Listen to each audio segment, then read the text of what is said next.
The air in the upper rafters of the Majestic Theater did not smell like art. It smelled of scorched dust, ozone, and the stale, copper tang of old electricity. Ideally, the audience below, nestled in their velvet seats with their playbills and perfumes, would never know this world existed. They were consumers of the illusion, buying a 2-hour ticket to a dream where gravity was optional and light came from magic, not from a 6,000-watt localized array that Leo kept running with duct tape and prayer. For Leo, suspended 40 feet above the stage on a catwalk that groaned with every shift of his weight, the theater was a machine. It was a beast of gears, pulleys, counterweights, and miles of black cabling that snaked through the darkness like the intestines of some dormant leviathan. He adjusted the headset over his ears, the foam padding worn thin, and tapped the small, unparalleled monitor strapped to his forearm. The screen flickered, washing his face in a pale, sickly green glow before stabilizing. Below him, the stage was a hive of controlled chaos. It was the final dress rehearsal for Starlight, the production that was supposed to save the Majestic from bankruptcy, or so the rumors in the break room went. From this height, the dancers were just spinning tops of color, their movements mathematically precise, their sweat invisible. But Leo wasn't watching the dancers. He was watching the rigging. Specifically, he was watching the winch motor for the centerpiece of the finale. A 2-ton, Austrian crystal chandelier that cost more than Leo would earn in 10 lifetimes. Q42, stand by. The stage manager's voice crackled in his ear, sounding bored and tinny. Stand by on the spot, Leo. Don't drift this time. She's moving stage left, not center. Copy that, Leo whispered, though he didn't need the reminder. He never drifted, not with her. He leaned over the railing, peering through the complex lattice of steel beams. Clara Vance was stepping out of the wings. Even from this vertiginous angle, looking at the top of her head, she radiated a gravitational pull that seemed to warp the air around her. She wasn't just a pop star trying to buy credibility with a Broadway stint. She was the real deal. Over the last 6 weeks of grueling rehearsals, Leo had watched her shed the plastic veneer of her celebrity persona. He had seen her rehearse until her feet bled, seen her treat the janitors with the same respect as the director, and heard her voice, raw, unpolished, and powerful, fill the empty auditorium during late-night sound checks when she thought everyone else had gone home. She was wearing the white chiffon gown for the finale, the fabric catching the ghost light from the wings. Leo's hands moved instinctively over the follow spot, a massive cannon of light. He eased the iris open. A perfect circle of brilliance hit the stage, capturing her. She didn't flinch. She stepped into the light as if it were a warm bath, her face turning upward for a fraction of a second. For a heartbeat, just one, Leo felt like she was looking right at him, right through the blinding glare of the lens, acknowledging the invisible man in the sky. "Thank you, Leo," she had said yesterday. It was a memory he had replayed a dozen times since. He had been coming down the spiral staircase, grease on his cheek, carrying a burnt-out bulb, and she had been standing there, nursing a bottle of water. She knew his name. The producer, Marcus, didn't know his name after 3 years. Clara knew it after 3 weeks. "Focus, Leo," he muttered to himself, his grip tightening on the handle of the spotlight. The music swelled, a rising tide of strings and percussion that signaled the transition to the dramatic climax of Act 2. But something was off. The rhythm of the theater, a pulse Leo had learned to read like his own, stuttered. It wasn't the orchestra. It was the tension radiating from the stage right wing. Leo shifted his headset, isolating the channel that picked up the ambient stage mics. Usually, these were muted during musical numbers to prevent feedback, but the audio engineer, a guy named Sal who smoked too much weed, had left the gain up on the wing mic. "Tell you again, Marcus, I'm done." Clara's voice, breathless, not from singing but from rage. Leo frowned, glancing away from the eyepiece. He could see them now in the shadows just outside the pool of light. Marcus, the producer, was a silhouette of sharp angles in an expensive Italian suit. He had Clara by the wrist. "You don't get to be done," Marcus's voice hissed through the headset, distorted but venomous. "You signed a contract. You walk, And I sue you for every penny you have. I'll bury you, Clara. I'll make sure the only stage you ever stand on again is a strip club in Jersey. Let go of me, Clara snapped, wrenching her arm free. She stepped back, smoothing the chiffon of her dress, her chest heaving. I saw the ledger, Marcus. I saw where the production budget went. It didn't go into the set. It went into your gambling debts, the investors, the insurance fraud. I'm going to the police in the morning. Leo's breath hitched. He froze, his hand hovering over the dimming shutter. This wasn't just theater drama. This was dangerous. Marcus wasn't just a sleazy businessman. He was a desperate one. The theater was already leveraged to the hilt. If Clara walked, the show closed. If the show closed, Marcus was finished. You wouldn't dare, Marcus growled, stepping into the dim spill of the stage lights. His face was a mask of cold fury, his eyes devoid of the charm he turned on for the press. Watch me, Clara said. Her voice was trembling, but her chin was high. Now get out of my way. I have a show to finish. Places. The stage manager barked over the general channel, oblivious to the altercation. Finale sequence in 5, 4, 3. Clara turned her back on Marcus. She took a deep breath, transforming instantly. The fear and anger evaporated from her posture, replaced by the tragic grace of her character. She walked out onto the center mark, directly beneath the looming shadow of the chandelier. Marcus didn't move. He stood in the wings watching her. Leo zoomed the spot in tighter, narrowing the beam to focus solely on Clara, but his peripheral vision lingered on the producer. Marcus wasn't looking at Clara's performance. He was looking up. He was looking at the rigging. A chill that had nothing to do with the theater's drafty ventilation crawled down Leo's spine. He looked at the winch monitor again. The load sensors were reading normal. Green lights across the board. The safety interlocks were engaged. It was impossible for anything to go wrong. The system was redundant, foolproof. Clara began to sing. The song, Shattered Glass, was a haunting ballad about lost love and inevitable destruction. Her voice soared, clear and crystalline, bouncing off the back walls of the balcony and spiraling up to where Leo sat. It was the kind of performance that made the hair on your arms stand up, the kind that made you forget you were sitting in a dark room with strangers. If the sky should fall, let it fall on me, she sang, her arms raising slowly, embracing the artificial light. Leo adjusted the aperture, widening the beam as the music reached its crescendo.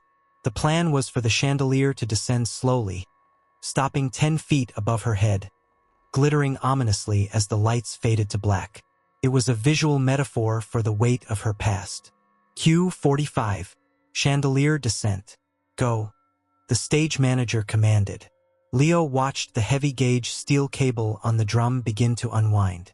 The massive crystal structure, a kaleidoscope of glass and brass, shuddered and began its slow descent. Clunk. The sound was wrong. It wasn't the smooth hum of the electric motor. It was a mechanical hiccup, a jarred gear. Leo's eyes darted to the cable feed. The wire rope was vibrating violently. Wait, he whispered. Stop the cue. What? The stage manager asked, confused. Stop the cue. Something's wrong with the winch. Leo shouted into the mic, his hand reaching for the emergency kill switch on his local panel, even though he didn't have direct control over the automation. But it was too late. The sound that followed wasn't a mechanical failure. It was sharper, louder, a pistol crack that echoed through the vast emptiness of the fly tower. Snap. Leo watched, time dilating into a horrific slow motion, as the primary retention cable whipped upward like a lashed snake. The safety cable, the backup that was supposed to catch the load, didn't catch. It simply wasn't there. It had sheared clean through. Clara. Leo screamed.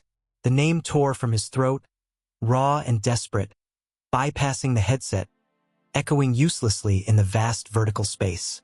Down below, Clara looked up. She didn't look scared. She looked confused. She saw the glittering mass of crystal detach from the ceiling, a mountain of diamond fire plummeting toward her. The crash was physically painful. It was a cacophony of shattering glass, bending metal, and the sickening thud of 2 tons of dead weight hitting the wooden stage. The floorboards splintered and groaned, a cloud of dust and debris erupting outward like a bomb blast, swallowing the white figure in the center. The music didn't stop immediately. The violinist, caught in the trance of the score, played one final, discordant note before the reality of the noise caught up to him. Then absolute silence. For 3 seconds, the theater held its breath. The dust swirled in the spotlight that Leo was still shining, illuminating the disaster. The chandelier lay like a fallen star, a twisted wreckage of beauty and violence. Then the screaming started. It began as a low moan from the ensemble cast near the back of the stage and erupted into a chorus of panic. Dancers scrambled away, slipping on shards of glass. The stage manager was yelling incoherently into the headset. "Cut the lights! Cut the goddamn lights!" Someone shrieked. Leo didn't cut the light. He couldn't move. His hands were frozen on the controls. He stared down through the dust, praying to see movement, praying to see Clara crawl out from under the wreckage. Nothing moved. A dark, viscous liquid began to pool beneath the fractured crystals, black under the harsh white light of the spot. But Leo knew it was red. It spread quickly, soaking into the white chiffon that poked out from the debris. "Medical! Get medical out here!" The cry came from the pit. Leo ripped the headset off his ears, the plastic clattering against the metal grating of the catwalk. He scrambled backward, his breath coming in short, hyperventilating gasps. He looked toward the wing where Marcus had been standing. The producer was still there. He hadn't moved forward to help. He hadn't recoiled in shock. He stood perfectly still, his hands in his pockets, watching the carnage with the detached interest of a man inspecting a demolition site. Then, as if sensing the gaze from above, Marcus tilted his head up. He looked straight into the blinding glare of the spotlight Leo had forgotten to kill. He couldn't see Leo, not through that wall of light, but he smiled. It was a small, tight motion of the lips, gone in an instant, before he arranged his face into a mask of horror and ran onto the stage, shouting Clara's name with a performance that rivaled anything the actors could have mustered. "You son of a bitch!" Leo whispered, tears stinging his eyes, blurring the nightmare below. "You killed her." The adrenaline hit him then, sharp and galvanizing. This wasn't an accident. The cable snap, the missing safety, the argument, the look on Marcus's face. It was an execution. Leo grabbed his pack. He needed to get down there. Not to the stage, he couldn't help her now. He needed to get to the server room. The automation system logged everything. Motor torque, cable tension, error faults. If the cable had been tampered with, the sensors would have recorded the anomaly milliseconds before the break. He scrambled along the catwalk, the metal ringing under his boots. Below him, the house lights slammed on, washing the theater in a harsh, unforgiving yellow glare that exposed the tawdriness of the velvet and the horror of the blood. Sirens were already wailing in the distance, piercing the walls of the theater, drawing closer. Leo reached the vertical ladder that led down to the tech booth level. He slid down, burning his palms on the rails. He burst into the hallway, colliding with a sobbing wardrobe assistant. "She's dead!" the girl cried, grabbing Leo's arm, her fingers digging into his bicep. "I saw it. It just fell." "Let go," Leo said, his voice sounding foreign to his own ears. He pushed past her, not unkindly, but with a singular purpose. He rounded the corner to the tech corridor. The door to the server room was at the end. But before he could reach it, a shadow detached itself from the wall.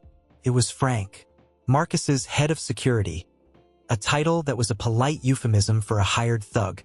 Frank was 6'4", a wall of muscle and bad intent. He was blocking the door to the server room. "Where you going, grease monkey?" Frank asked, his voice a low rumble that vibrated in Leo's chest.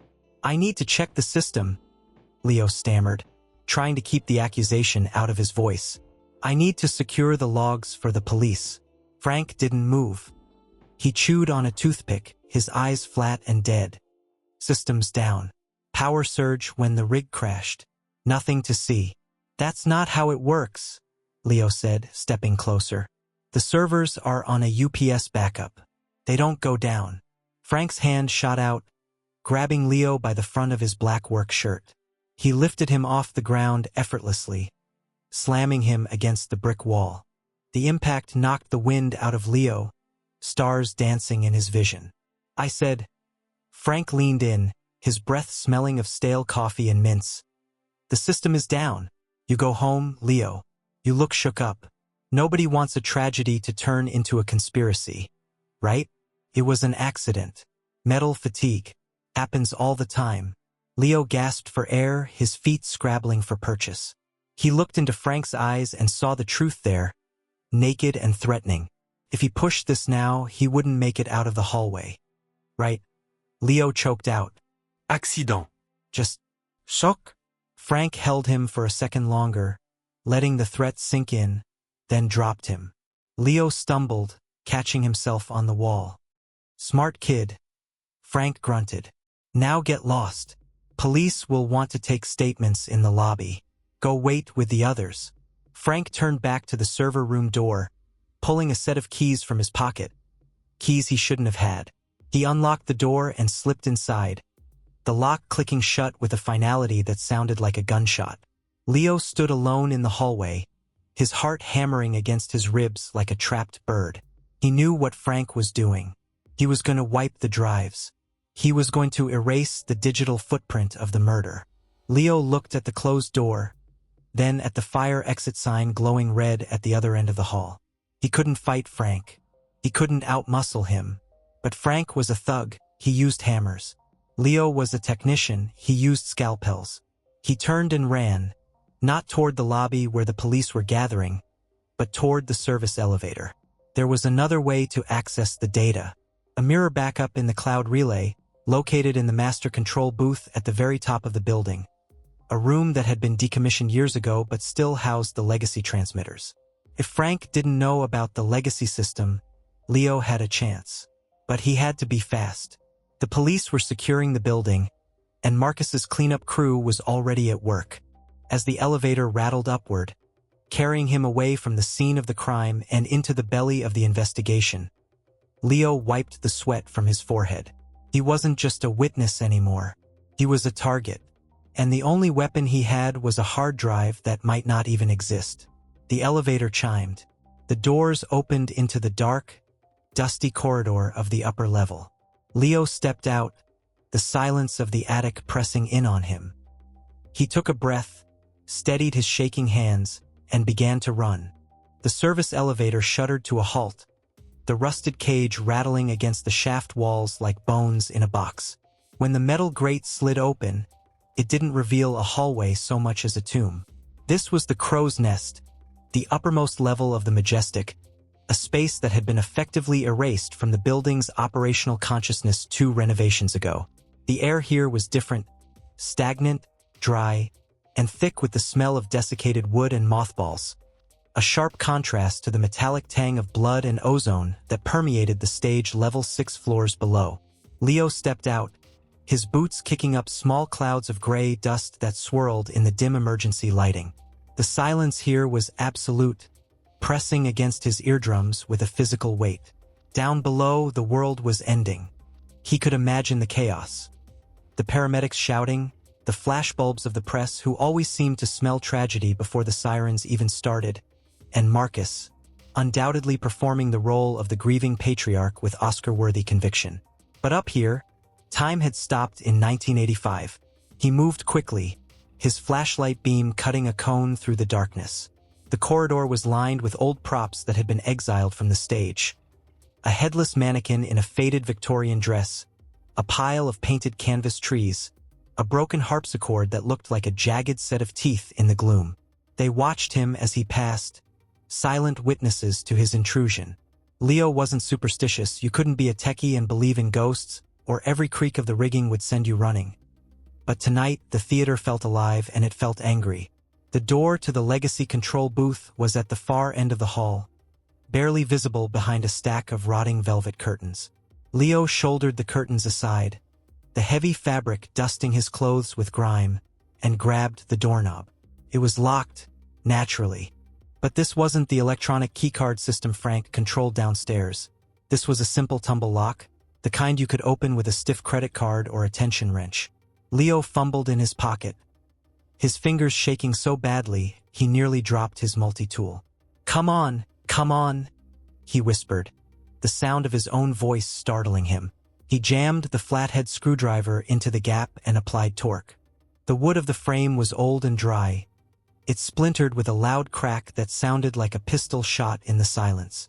Leo froze, waiting, listening. Had Frank heard? Was the brute already on his way up, squeezing into the elevator? Leo held his breath until his lungs burned, straining to hear the whine of the lift motor. Silence. Just the wind howling outside, battering the slate roof. He pushed the door open and slipped inside, locking it behind him and wedging a heavy rusted film canister against the frame for good measure. The booth was a time capsule. Banks of analog sliders, reel-to-reel tape decks, and CRT monitors with screens capable of stopping a bullet lined the walls. This was the nerve center of the Majestic before the digital revolution, before automation, before Marcus. When the theater had upgraded to the new digital infrastructure, the contractors had been lazy. Instead of ripping out miles of copper wiring that ran through the walls, they had simply bypassed it, installing the new fiber optic lines alongside the old analog feeds. But Leo knew something the contractors didn't, something he had discovered during a bored rainy Tuesday shift 3 years ago. They had left the passive bridges connected. The new digital cameras sent their signals to the main server downstairs, but the raw video feed still pulsed through the copper backbone, bleeding a ghost signal into this room. It was a redundancy that shouldn't exist, a blind spot in the system. And right now, it was his only hope. Leo swept a layer of dust off the central console, coughing as the particulate matter filled the air. He located the primary interface, a bulky desktop computer that looked like it belonged in a museum, beige plastic yellowed with age. He hit the power button. Nothing. Don't do this to me, he pleaded, dropping to his knees to check the power strip. It was unplugged. He jammed the plug into the wall socket, praying the wiring hadn't been chewed through by rats. A spark, a pop, and then the low, grinding whir of a cooling fan struggling to life. The CRT monitor flickered, degaussing with a distinct thump, and slowly, agonizingly, a blinking green cursor appeared on the black screen. Leo pulled a USB cable from his pocket, one end standard, the other he had spliced himself to fit into a serial port, and connected his modern laptop to the ancient terminal. It was like trying to teach a grandfather to speak fluent binary to a toddler, but he had the translation software ready. His laptop screen flared to life, illuminating his face in a harsh blue glow. He began to type, his fingers flying across the keys, the muscle memory of 1,000 coding sessions taking over. He wasn't thinking about the blood on the stage anymore. He was thinking in logic gates and directory trees. He needed to find the ghost directory, the partition where the analog signal was cached before being overwritten. Accessing legacy bridge. Connection established. Bypassing security protocols. Done. Locating cache. Progress bar appeared. It was moving painfully slow. The system was trying to pull high-definition video data through a connection designed for text files. Leo stood up, unable to sit still. He paced the small room, his eyes darting to the door every few seconds. He felt exposed. If Frank had cleared the server room downstairs, his next step would be a physical sweep of the building. Frank was thorough. That was why Marcus paid him. He wouldn't just assume Leo had gone home. He would hunt. Leo walked to the small, grime-encrusted window that looked down into the auditorium. From this height, the people below looked like ants. He could see the police taping off the stage.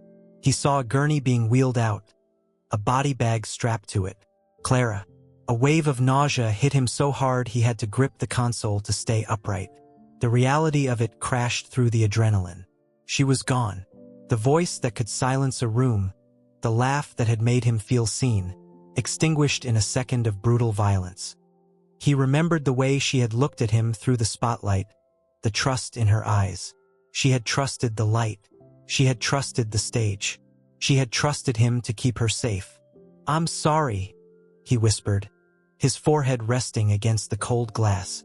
"I'm so sorry." Beep. Leo spun around. The laptop screen flashed. Download complete. For files found. He rushed back to the desk. He didn't want to watch it. He wanted to burn the drive and run away. But he had to know. He had to be sure. He clicked on the file timestamped 20 minutes before the accident. The video player opened. The footage was grainy, a result of the analog bleed, and the color was washed out, but the image was unmistakable.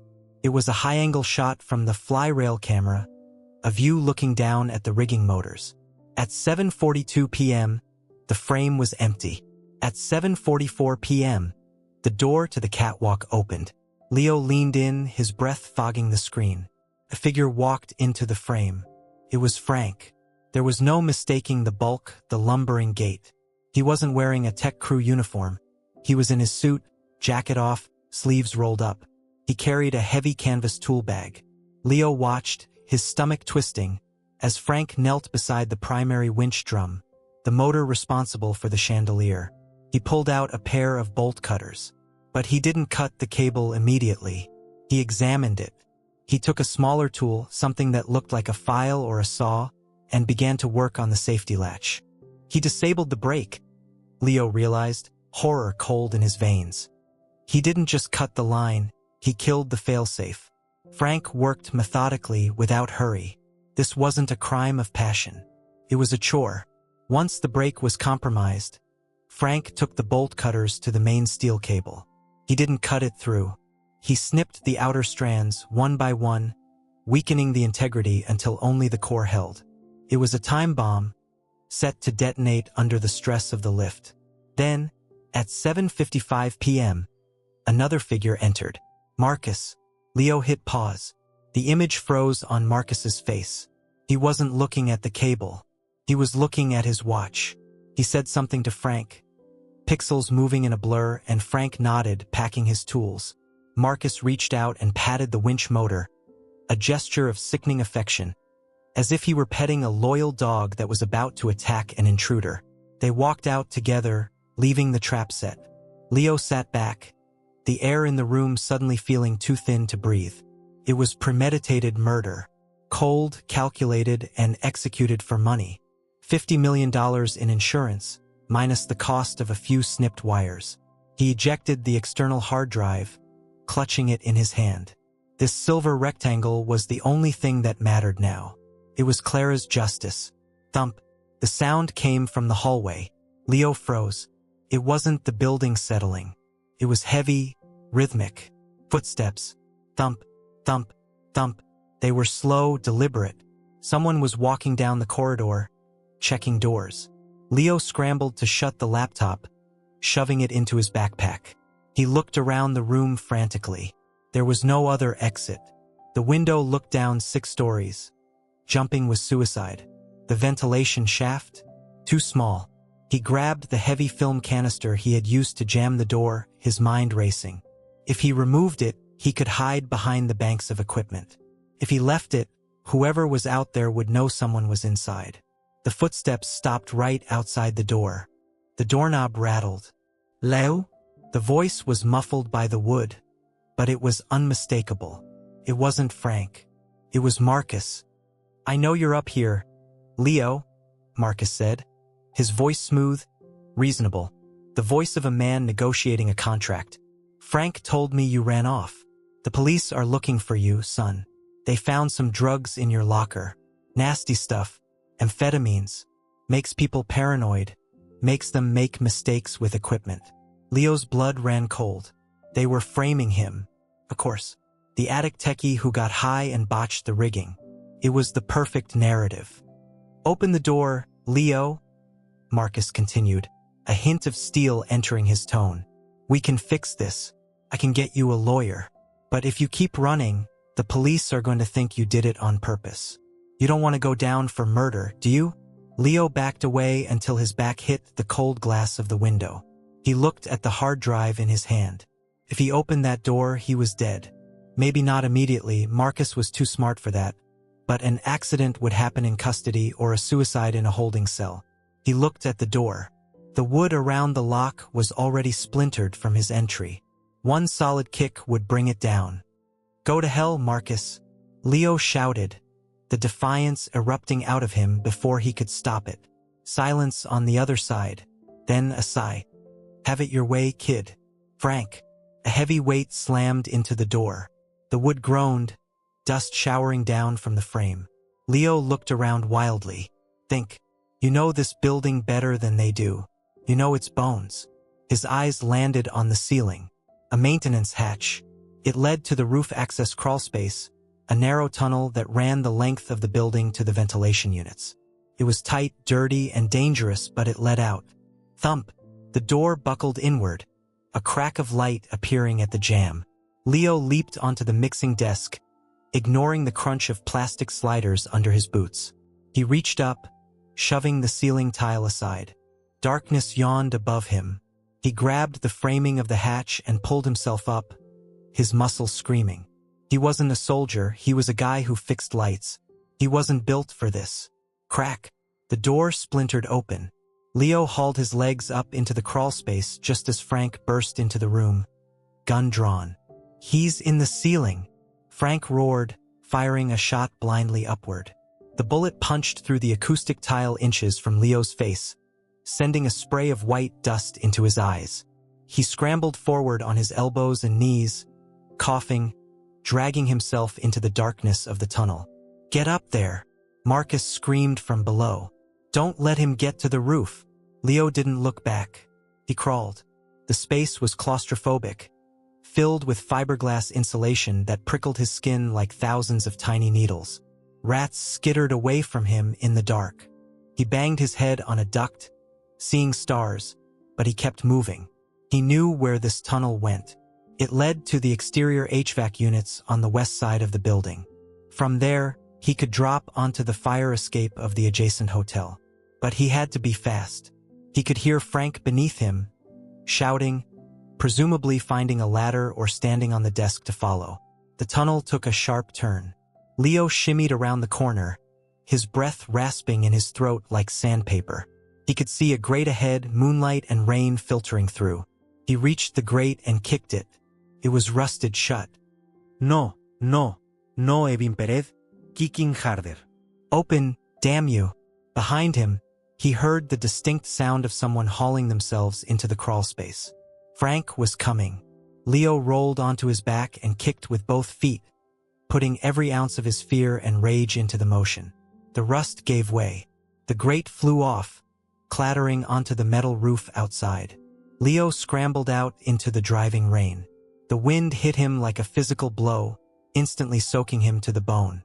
He was on a lower section of the roof, hidden behind the massive humming box of an industrial air conditioner. He paused for a second, wiping the rain from his eyes. He was out, but he wasn't safe. He looked over the edge of the roof. The fire escape of the hotel next door was 10 feet away. A manageable jump on a sunny day. A death sentence in a storm with slick boots. The grate behind him rattled. Frank's head appeared in the opening. Found you. Frank grinned, struggling to squeeze his massive shoulders through the hatch. Leo didn't think. He didn't calculate. He ran 3 steps and launched himself into the void. For a second, he was flying. The alleyway yawned beneath him, a black pit promising a broken neck. Then his chest slammed into the iron railing of the hotel fire escape. The air left his body with a whoosh. Pain exploded in his ribs. His fingers scrambled for purchase on the wet metal bars. He slipped. His legs dangled over the abyss. He hung by his fingertips, the rain slicking the iron. Hang on, he gasped, gritting his teeth. Hang on. He hauled himself up, swinging a leg over the railing just as a bullet sparked off the metal beside his hand. He tumbled onto the metal landing of the fire escape, rolling into the shadows. He looked back. Frank was standing on the theater roof, gun raised, silhouetted against the stormy sky. But the gap was too wide for the big man to jump, and the angle was bad for a shot. Frank lowered the gun, watching Leo. He pulled a radio from his belt. Leo scrambled down the fire escape, sliding down the ladders, the metal tearing at his palms. He hit the alley floor, a puddle of grease and rainwater, and didn't stop. He sprinted toward the street, toward the crowds, toward the anonymity of the city. He merged onto 8th Avenue, breathless, soaking wet, clutching his backpack to his chest. He blended into the flow of tourists, just another face in the New York night. But as he slowed to a walk, trying to calm his racing heart, he realized the terrifying truth of his situation. He had the evidence. He had the gun. But he had nowhere to go. He couldn't go to the police. Marcus had already poisoned that well with the drug story. He couldn't go home. They would be waiting. He couldn't go to the bank. They would track his cards. He stopped under the awning of a closed deli, shivering violently. He pulled his phone out. It was cracked, but functional. He looked at the hard drive again. You wanted a story, Marcus, Leo thought, a cold resolve hardening in his chest, replacing the panic. You wanted a tragedy. He remembered the giant LED billboard on the front of the Majestic. The one that was networked to the internal media server. The one he had helped install the remote access protocols for just last month. Leo didn't need the police. He didn't need a lawyer. He needed an audience. He looked up at the glowing lights of Times Square in the distance. It was the biggest stage in the world. "All right, Clara," Leo whispered into the rain. "Let's give them an encore." He turned up his collar and stepped back into the storm, heading not away from the danger, but circling back toward the heart of it, toward the light. The rain in New York City doesn't wash things clean. It just makes the grime slicker, turning the streets into a kaleidoscope of smeared neon and oil. Leo moved through this wet, shivering world like a glitch in the system, a figure rendered in low resolution against the high-definition chaos of 8th Avenue. His ribs burned with a fire that flared every time he took a breath, a souvenir from his collision with the fire escape, and his left hand was wrapped in a sodden, bloody rag where the rusted metal had flayed the skin. He kept his head down, the hood of his jacket pulled low, letting the current of tourists sweep him along. To them, he was invisible, just another piece of urban debris to be stepped around. But Leo knew better. He knew that in a city of 10 million cameras, invisibility was a myth. He paused near the steaming vent of a subway grate, the warm, sour air offering a momentary reprieve from the biting chill.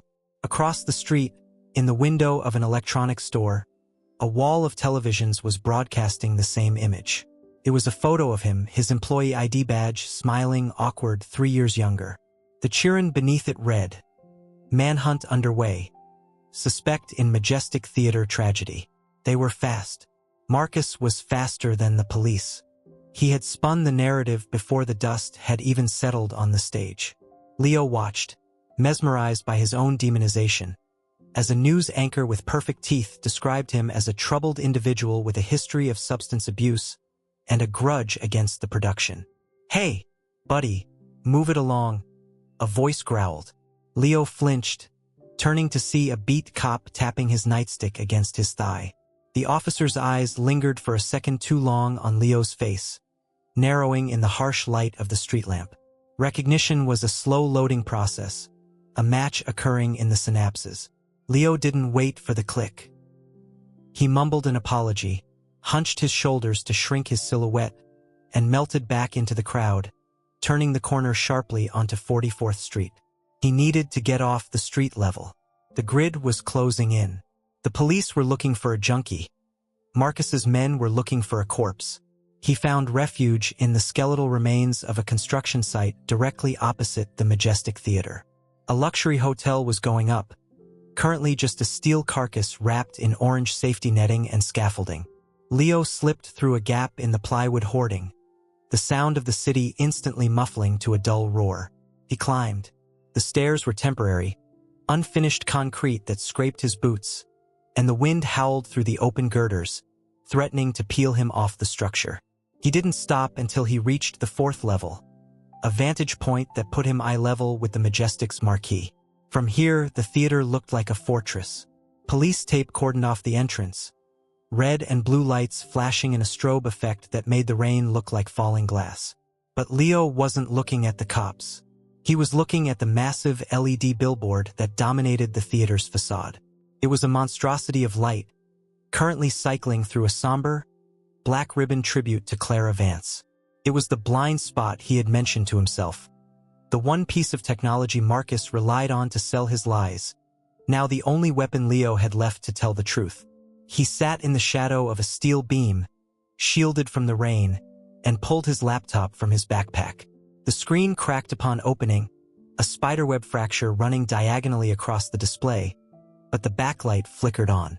He tethered his phone, praying the data connection would hold. He didn't need to hack the billboard directly. That was impossible from here. The billboard was hardwired to the internal server he had failed to wipe.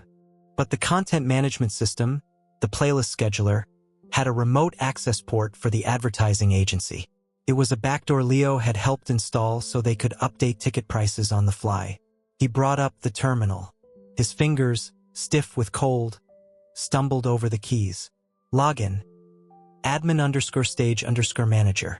Password. GhostL1GHT_77. He held his breath. Access denied. Leo cursed, slamming his fist against his thigh. Marcus had changed the passwords. Of course he had. The man was covering his tracks with the efficiency of a seasoned criminal. Leo stared at the blinking cursor, the red text mocking him. He was locked out. The hard drive in his pocket was useless if he couldn't broadcast it. He looked across the street at the billboard. It was taunting him, 100 feet of pixels waiting for a signal. Then he remembered the maintenance override. It wasn't a software command. It was a hardware handshake. The billboard's control unit had a local wireless receiver for diagnostic checks, designed for technicians standing on the marquee itself. It was a short-range Bluetooth protocol, unencrypted because who would be crazy enough to climb onto a billboard in Times Square? Leo checked the signal strength on his laptop. Nothing. He was too far away. The construction site was across the street, a gap of maybe 60 feet. The Bluetooth range was 30 feet at best. He needed to get closer. He needed to be on the other side of the street, suspended in the air, right in the face of the beast. He looked down. The street was swarming with police. Crossing at ground level was suicide. He looked up. The construction crane. The crane arm extended from the top of the unfinished hotel, stretching out over the street, its hook dangling idly above the traffic. It didn't reach all the way to the theater, but it got close. Close enough to perhaps bridge the signal gap if he climbed out to the very tip of the jib. It was insane. It was the kind of thing that happened in the action movies Marcus produced, not in real life where gravity broke bones and rain made steel slippery as ice. But then Leo thought of Clara. He thought of the way she had looked at him, the trust she had placed in the invisible people who kept the lights on. She hadn't fallen by accident. She had been dropped. And if he didn't do this, the man who dropped her would walk away with $50 million and a mournful eulogy. Leo packed his laptop into his bag, tightening the straps until they cut into his shoulders. He began to climb again, higher this time, past the 4th floor, past the 10th, up into the swirling winds of the skyline. The city spread out below him, a grid of electricity and ambition. He reached the operator's cab of the crane, empty and locked, and swung himself out onto the lattice structure of the jib. The wind-up here was a physical entity, a hand trying to shove him into the abyss. The rain stung like buckshot. Leo crawled on his hands and knees along the metal walkway, the perforated steel grating allowing him a dizzying view of the taxis passing 200 feet below.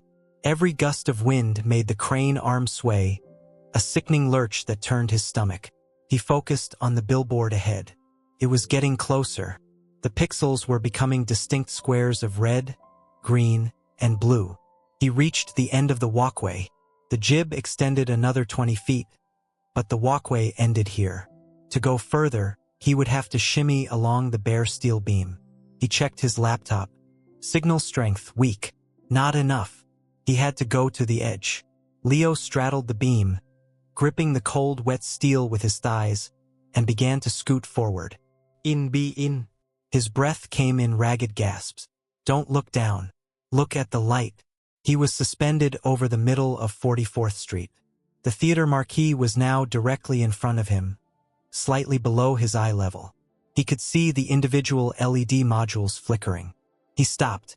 He pulled the laptop out, balancing it precariously on the beam in front of him. He opened the lid. The wind threatened to rip it from his hands. Signal strength. Good. Gotcha, Leo whispered, his voice lost in the wind. He initiated the handshake protocol. The screen flashed green.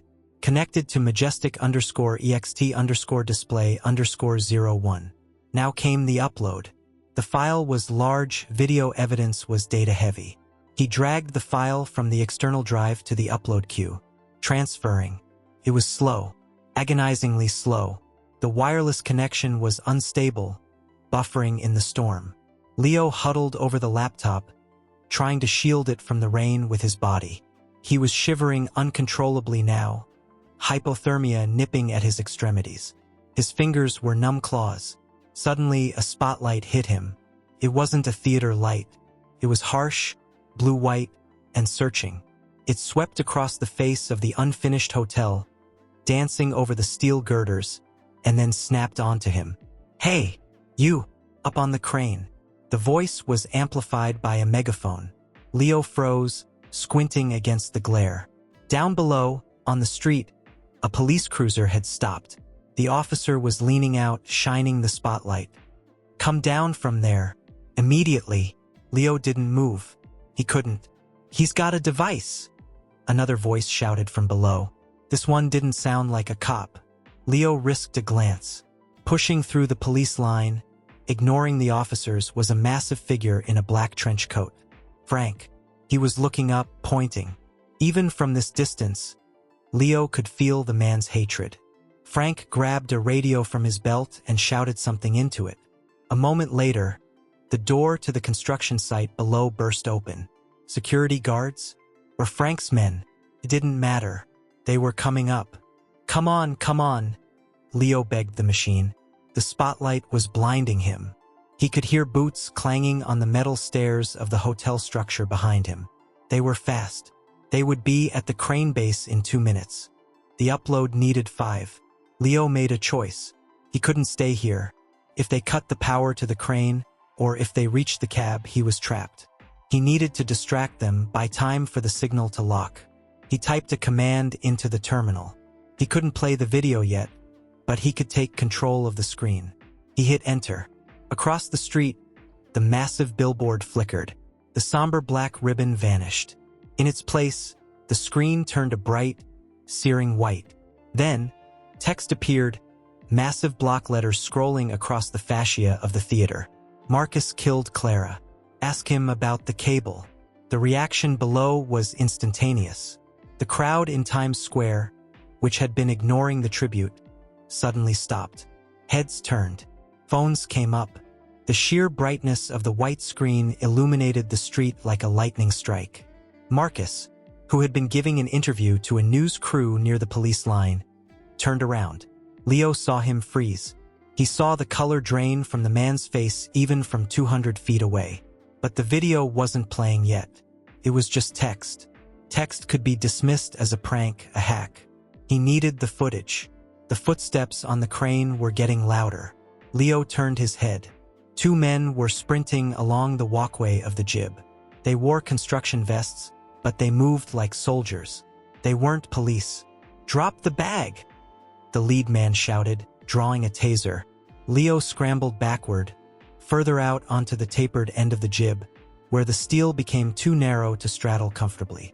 He was hanging over nothingness now. "Stop the upload." Frank's voice crackled over the radio the man was holding. "Shoot him if you have to." The lead man holstered the taser and reached inside his jacket. A gun. A suppressor. Leo looked at the laptop. He couldn't wait. He had to execute the command with what he had. It wouldn't be the full video. It would be the first half. The setup. Frank cutting the cable. It was enough. He reached for the enter key. Ping. A bullet sparked off the steel inches from his hand. Leo jerked back, nearly losing his balance. The laptop teetered, sliding on the wet metal. Leo lunged for it. He caught it by the screen, his fingers slipping. The man raised the gun for a second shot. Leo didn't think. He didn't calculate. He realized that as long as he was holding the laptop, he was a target. And if he was a target, the upload would never finish. He needed the laptop to be somewhere else. He needed it to be closer to the receiver. He looked at the theater marquee below him. It was a long drop, maybe 40 feet from the tip of the crane to the protruding roof of the entrance. "Hey!" Leo shouted, standing up on the slippery beam, balancing like a tightrope walker in a hurricane. The gunman paused, surprised by the sudden movement. Leo hurled the laptop. He didn't throw it at the men. He threw it off the crane, spinning it like a frisbee toward the theater marquee. It was a Hail Mary pass. The laptop tumbled through the air, the screen glowing blue, cleared the gap of the street, cleared the police tape. Smash! It landed on the flat roof of the marquee, skidding across the wet tar paper and crashing into the base of the billboard support. Leo held his breath. Had the impact killed the drive? Had the connection severed? For a second, the billboard remained white. Then the static cleared. The face of Frank appeared on the gigantic screen, 10 stories tall. He was holding the bolt cutters. The image was grainy, distorted by the crash, but it was undeniable. The audio, piped through the street-level speakers Leo had hijacked, boomed out over Times Square, the distinct snap of the cable being cut, amplified to the sound of a gunshot. The gunman on the crane lowered his weapon. He looked at the screen. He looked back at Leo. He knew it was over. The hit was blown. Leo slumped onto the beam, wrapping his arms around the cold steel, laughing hysterically as the rain washed the blood from his hands. Below him, the scene erupted. The police turned from the crane to the theater. Marcus was trying to run, pushing through the crowd, but the mob was closing in, a sea of camera phones recording his panic. But it wasn't over for Leo. The gunman's earpiece buzzed. He listened, his face hardening. He raised the gun again. "Boss says finish it," the man shouted over the wind. "Clean up." Leo's laughter died. He looked at the man. The video was playing, yes. The truth was out. But he was still stuck on a steel beam 200 feet in the air with a killer who had nothing left to lose. Leo looked around. There was nowhere to go. The walkway was blocked. The drop was fatal. Except the crane's hook. It was dangling about 10 feet away from the tip of the jib, swaying in the wind. The heavy steel block and tackle hung suspended over the alleyway between the hotel and the theater. Leo judged the distance. It was impossible. It was a suicide jump. The gunman took a step forward, steadying his aim. Leo crouched. He didn't look at the gun. He looked at the cable. "Sorry, Clara," he whispered. "I'm coming to see you." He launched himself into the air. He didn't aim for the hook itself. It was too slick, too heavy. He aimed for the cables above it. His body arced through the rain, a desperate shape against the glowing backdrop of his own evidence playing on the screen. His hands hit the grease-covered wire ropes. The friction burned through his palms instantly. The impact wrenched his shoulders from their sockets with a sickening pop. He screamed, his legs flailing, kicking empty air. He slid down the cable, gaining speed, crashing onto the top of the heavy hook block. He scrambled for a hold, wrapping his arms and legs around the cold steel, clinging like a barnacle. The gunman fired. Ping, ping. Bullets struck the hook, sending sparks showering into Leo's face. Leo fumbled for the control box on the side of the hook block. Sometimes, just sometimes, these rigs had a manual release or a lower limit switch for ground crews. There was nothing, just smooth steel. He was a sitting duck. The gunman was adjusting his stance, taking his time now. Then the crane lurched. Leo looked back toward the cab. A figure was inside the operator's booth. It wasn't a construction worker. It was the beat cop, the one who had spotted him earlier. He had climbed the tower. He was wrestling with the controls, trying to swing the jib away from the wind. The sudden movement threw the gunman off balance. He grabbed the railing to steady himself. The crane arm swung violently to the left, sweeping Leo and the hook away from the unfinished hotel and out over the open expanse of 8th Avenue. Leo hung on for dear life as the city spun beneath him. He was swinging directly toward the Majestic Theater's roof. The cop didn't know how to stop the swing. The momentum was carrying the heavy hook fast. Too fast. "Brace!" Leo yelled to no one. The hook smashed into the ornate cornice of the Majestic Theater. Stone and plaster exploded. The cable went slack for a second, then snapped tight. Leo was thrown from the hook. He tumbled through the air, crashing through a skylight. Glass shattered around him like diamonds. He fell through the darkness, hitting something semi-soft, the velvet curtains of the upper balcony. He tore through the fabric, slowing his fall, before slamming onto the carpeted floor of the mezzanine. He lay there, staring up at the jagged hole in the ceiling where rain was pouring in. His body felt broken. Every inch of him screamed in agony. But he was alive, and he was back inside. He rolled onto his side, coughing up dust. He was in the theater. The police were outside arresting Marcus. Frank was exposed. But the theater wasn't empty. Leo heard slow, deliberate clapping. He pushed himself up on trembling arms. Standing in the shadows of the balcony entrance, illuminated by the lightning flashing through the broken skylight, was a silhouette.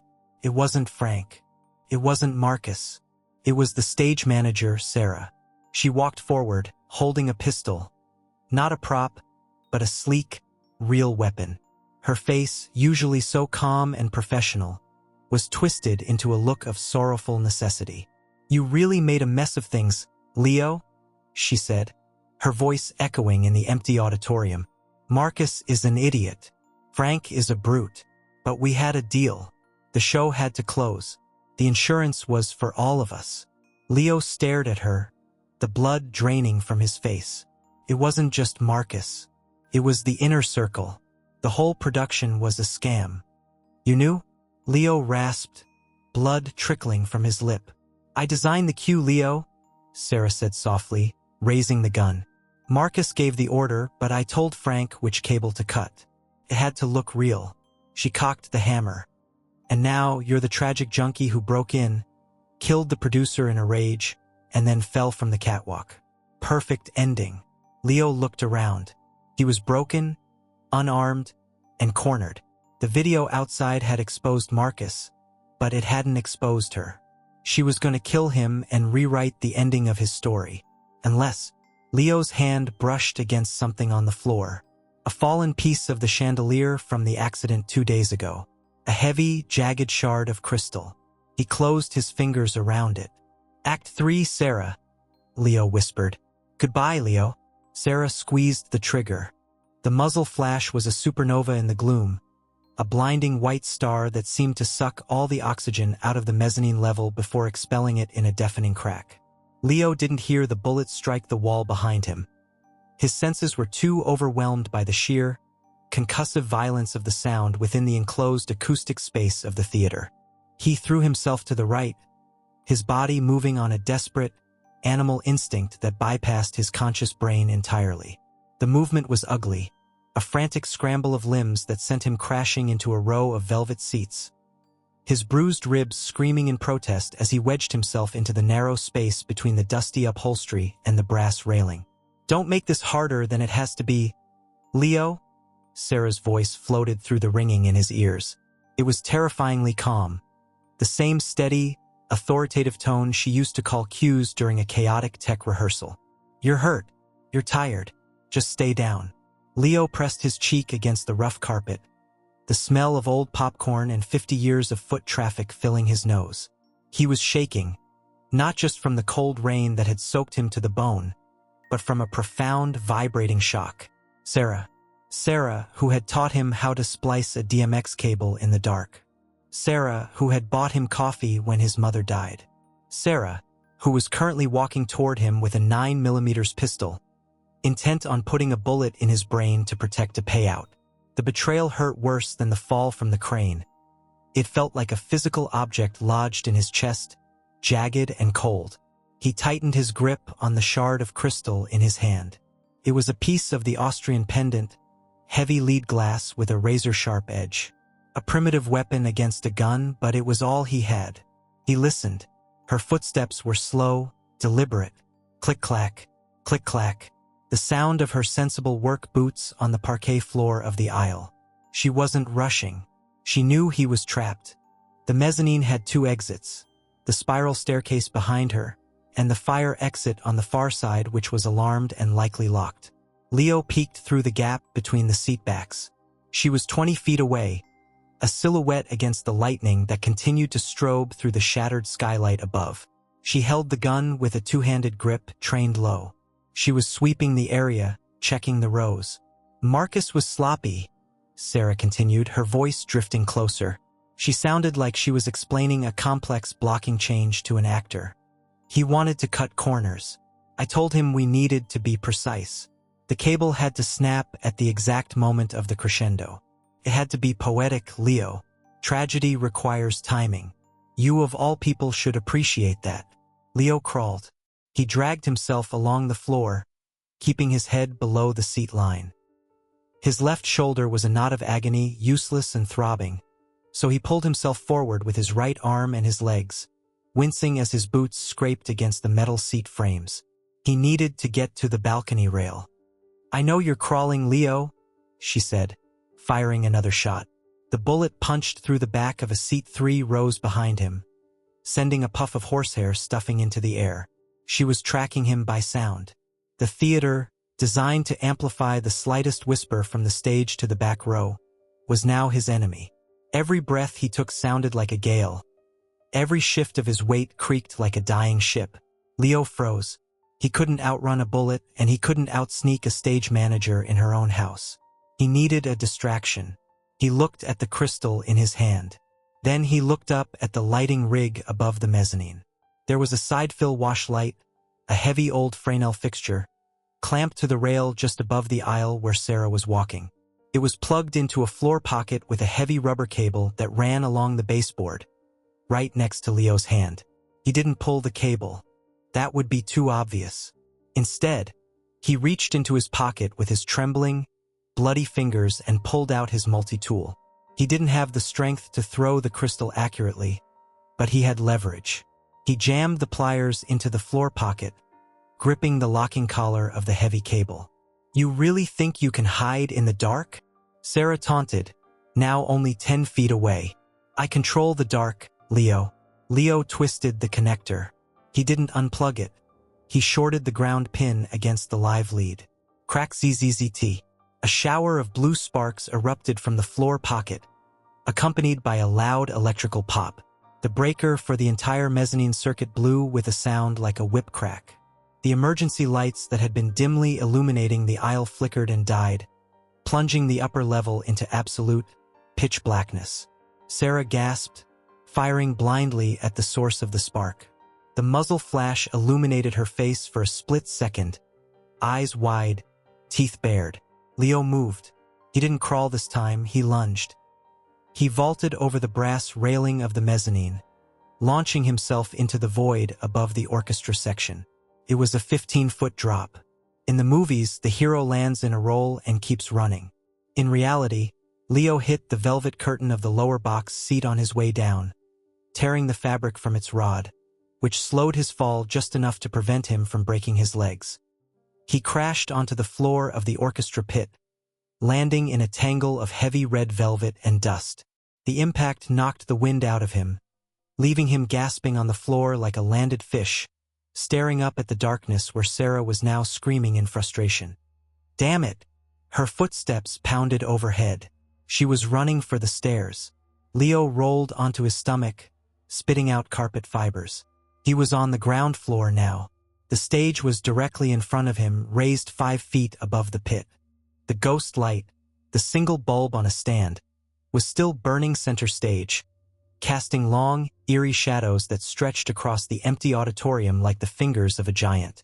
He forced himself up. His left arm hung limp at his side, his shoulder definitely dislocated now. He cradled it against his chest, biting his lip until he tasted copper to keep from screaming. He had to get to the stage, not to perform but to access the trap room, the underbelly. He scrambled up the short stairs onto the stage right wing. The ghost light hummed, a comforting, familiar sound in the madness. But he didn't stop there. He could hear the heavy fire door of the stairwell slamming open in the lobby. Sarah was coming down. Leo bypassed the wings and headed for the trapdoor cut into the center of the stage floor, a feature used for dramatic entrances in Macbeth and the Phantom of the Opera. It was a heavy wooden panel, blended seamlessly into the floorboards. He fell to his knees, prying it open with his one good hand. It was heavy, dead weight, and his fingers slipped on the smooth wood. "Leo!" Sarah's voice boomed from the back of the auditorium. She was in the house. She stood at the back of the aisle, a small figure silhouetted by the lightning flashing from the lobby windows. She raised the gun. Leo groaned, heaving the trapdoor up. A bullet splintered the stage floor inches from his knee, sending a spray of sharp wood chips into his face. He didn't look back. He slid into the hole, dropping into the darkness of the substage just as another shot rang out, the bullet singing through the space his head had occupied a second before. The trap room was a dungeon of hydraulic lifts, steel support beams, and stored scenery. It smelled of hydraulic fluid and damp earth. It was a labyrinth Leo knew by touch. This was where the magic was engineered, the hidden gears that made the impossible look easy. He landed on a pile of canvas sandbags, the soft impact jarring his shoulder again. He suppressed a whimper and scrambled behind a massive steel pillar that supported the center revolve. Above him, he heard footsteps on the stage. Slow, heavy. She was right above him. "You can't stay down there forever, Leo," Sarah called out. Her voice filtered through the gaps in the floorboards, sounding disembodied, godlike. "The police are outside, sure, but they can't get in. I sealed the fire doors with chain locks. By the time they cut through, this will be over. I'll tell them you attacked me. I'll tell them I defended myself. Just another casualty of the tragedy." Leo pressed his back against the cold steel. He needed a weapon. He looked around in the gloom. The trap room was full of discarded props, but nothing that could stop a bullet. Then, his eyes adjusted to the low light filtering down from the open trapdoor. He saw the hydraulic control manifold. The stage of the Majestic was equipped with high-pressure hydraulic lifts capable of raising 5 tons of scenery in seconds. The lines ran along the ceiling of the trap room, and right next to Leo's head was the high-pressure release valve for the center lift, the very lift Sarah was standing on. He reached up.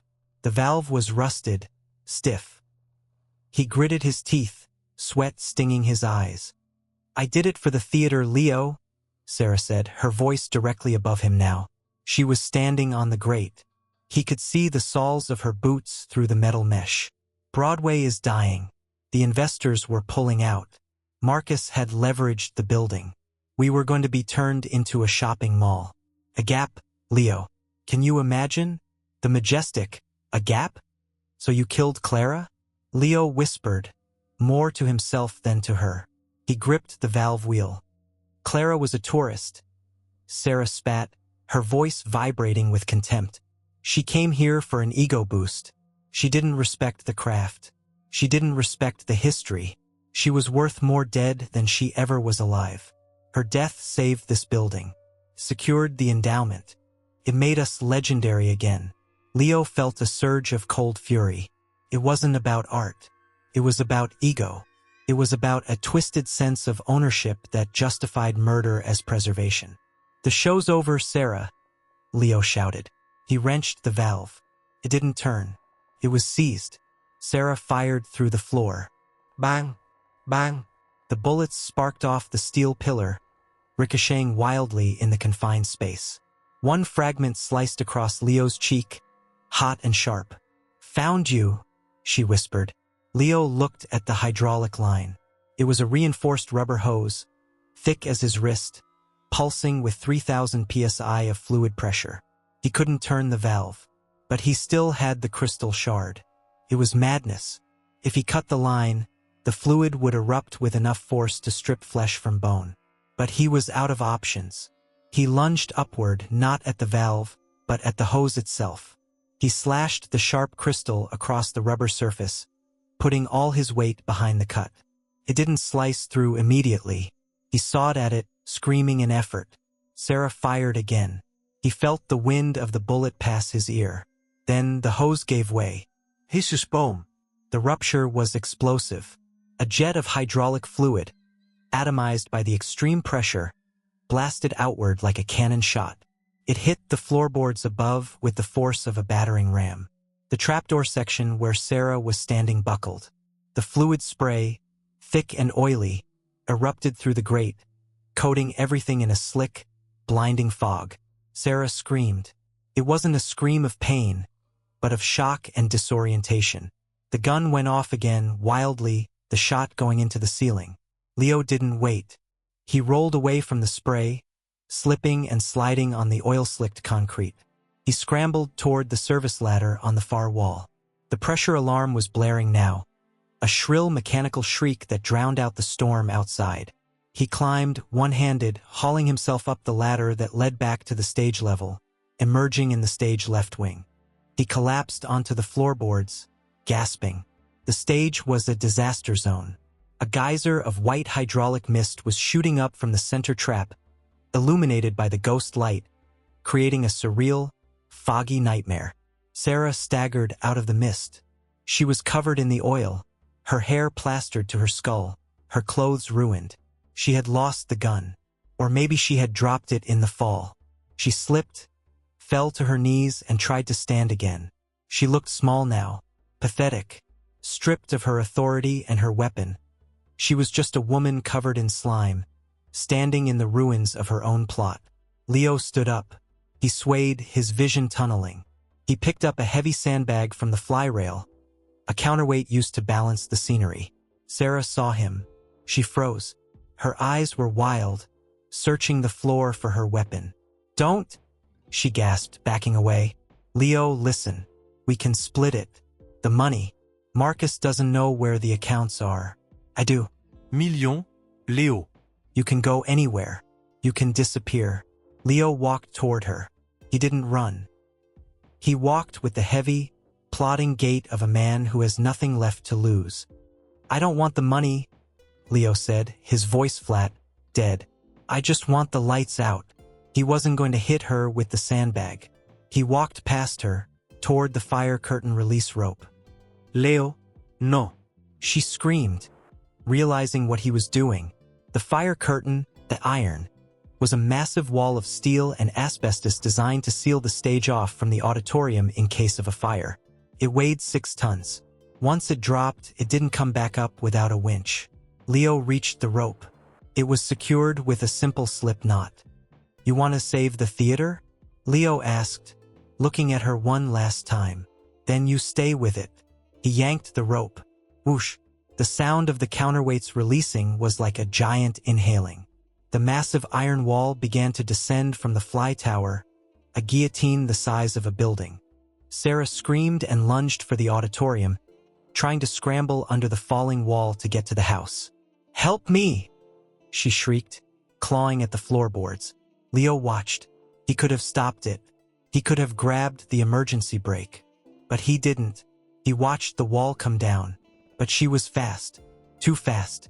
She rolled, her body clearing the gap just as the iron wall slammed into the stage floor with a thunderous, floor-shaking boom. She made it. She was on the other side. In the auditorium, Leo was trapped on the stage, alone, with the ghost light.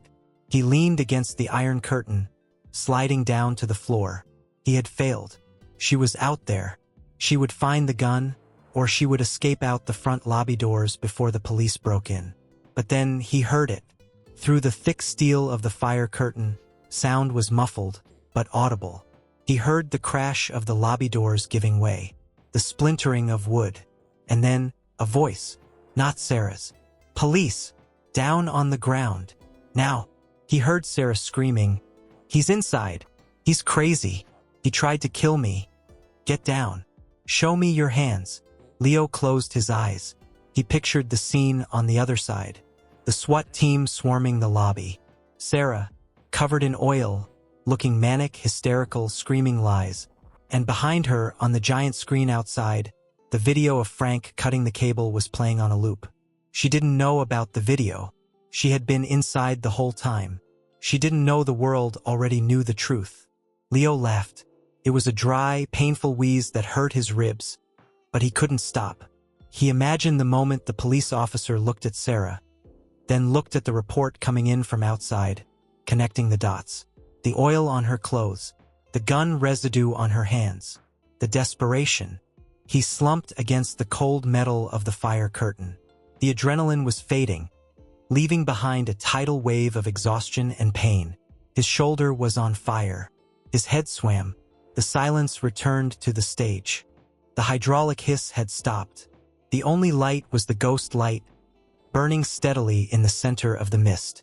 Leo crawled toward it. He needed to sit in the light. He needed to be seen when they finally lifted the curtain. He sat cross-legged at the base of the stand, bathing in the warm, incandescent glow. He pulled the hard drive from his pocket, the backup he had never had a chance to use, and placed it gently on the floor next to the bulb, like an offering at an altar. "Stage is secure," he whispered to the empty wings. His vision began to blur. The edges of the room turned gray. The pain receded, replaced by a warm, fuzzy numbness. He knew he was going into shock. He should probably put pressure on his cuts. He should probably try to stay awake. But he was so tired. He watched the dust motes dancing in the light of the bulb. They looked like tiny stars, like the sequins on Clara's dress. The sound of the fire curtain motor engaging jolted him slightly. A low hum. The police were raising the wall. Slowly, inch by inch, the iron barrier began to lift, revealing the auditorium. First the floor, then the rows of seats, then the lobby doors. Leo blinked, trying to focus. Through the rising gap, he saw a wall of blinding tactical flashlights aimed right at him. Voices shouting commands. Subject located on stage. "Hands! Let me see your hands." Leo didn't raise his hands. He couldn't. He just sat there, bathed in the ghost light, a broken figure in the center of a grand, tragic frame. He looked out into the blinding lights, squinting. And for a second, just a second, he thought he saw someone standing in the wings. A woman in a white chiffon dress watching him. She wasn't sad. She was smiling. She raised a hand in a silent salute. Leo smiled back. "Curtain call," he murmured. Then the darkness took him, and he slumped forward onto the stage floor, unconscious, as the boots of the heavy response team thundered up the stairs to secure the scene. The light was not the warm, amber embrace of the ghost light, nor was it the blinding, accusatory glare of the police tacticals. It was a cold, fluorescent white, buzzing with a subliminal frequency that drilled directly into the base of Leo's skull. It smelled of antiseptic, latex, and the distinct, metallic scent of blood that had been scrubbed away but still lingered in the memory of the room. Leo tried to move, to lift his hand to shield his eyes, but his body refused the command. He felt heavy, as if gravity had doubled its hold on him, pressing him into the stiff sheets of the bed. His left shoulder was a knot of dull, throbbing fire, immobilized in a sling that felt like a cage, and his ribs ached with a rhythmic sharpness every time the ventilator hissed, pushing air into his lungs. He blinked, his eyelids feeling like sandpaper. The world swam into focus slowly. A drop ceiling with patterned tiles, a generic landscape painting of a lighthouse on the far wall, and a plastic pitcher of water sweating on a bedside table. He wasn't in the theater. He wasn't in the trap room. He was alive. The realization was disappointing, somehow. He had prepared himself for the end, for the fade to black, but instead, he had been dragged back into the intermission. "He's coming around," a voice said. It was soft, professional, devoid of the panic that had filled the last few hours of his memory. Leo turned his head, the movement sending a spike of vertigo spinning through his brain. A nurse in blue scrubs was checking a monitor, her face illuminated by the green tracing of his heartbeat. Beside her stood a man in a rumpled gray suit, holding a styrofoam cup of coffee. He looked tired, the kind of bone-deep exhaustion that comes from seeing too much and sleeping too little. It was the cop from the street, the one who had spotted him on the crane. "Easy, kid," the detective said, stepping forward. He put the coffee down on the tray table. "You took a hell of a fall, and a bullet graze, and enough blunt force trauma to keep an orthopedic surgeon busy for a week. Don't try to get up." Leo tried to speak, but his throat was a desert. The nurse anticipated him, holding a straw to his lips. The water was lukewarm but tasted like nectar. He drank greedily until she pulled it away. "Clara?" Leo rasped.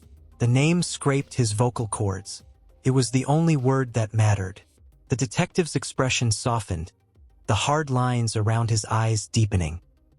He pulled a metal chair over, the legs screeching against the linoleum floor, and sat down heavily. "She's gone, Leo. You know that. But because of you, we know why." Leo closed his eyes. The memory of the chandelier falling replayed behind his eyelids. A loop of horror he knew he would never delete. "Did you get them?" "We got them all," the detective said, leaning back. "I'm Detective Miller, by the way. I was the one yelling at you to get off the crane.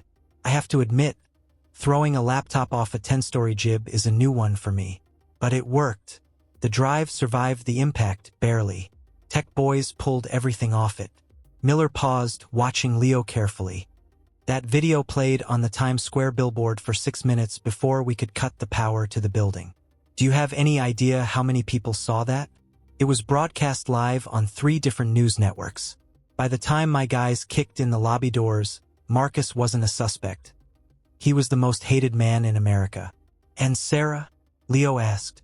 The image of the stage manager standing in the oil mist, defeated and small, rose in his mind.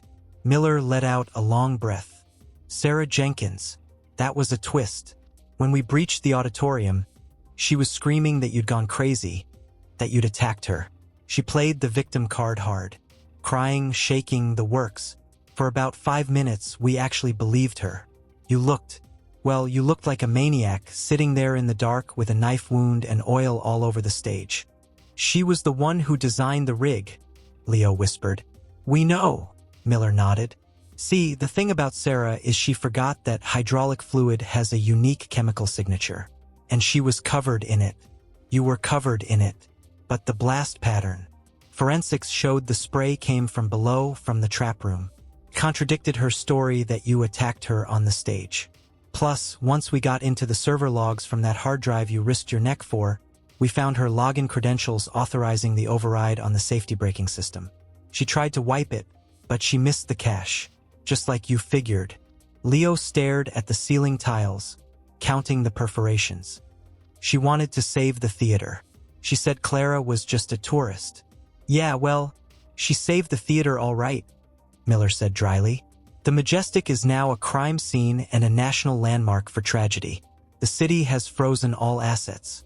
The insurance claim is void due to criminal intent. Marcus and Sarah are looking at conspiracy, insurance fraud, and murder in the first degree.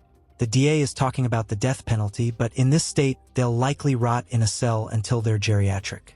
Frank folded the minute we put the cuffs on him. He's singing like a canary to cut a deal. He gave us the whole timeline."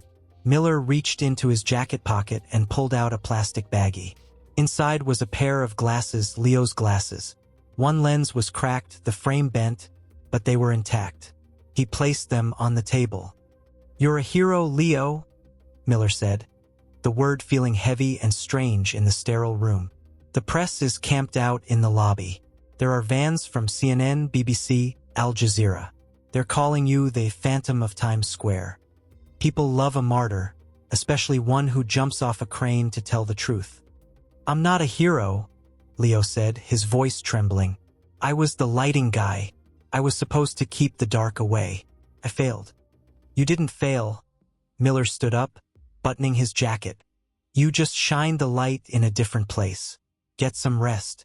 I have to take a formal statement when the doctors clear you, maybe tomorrow.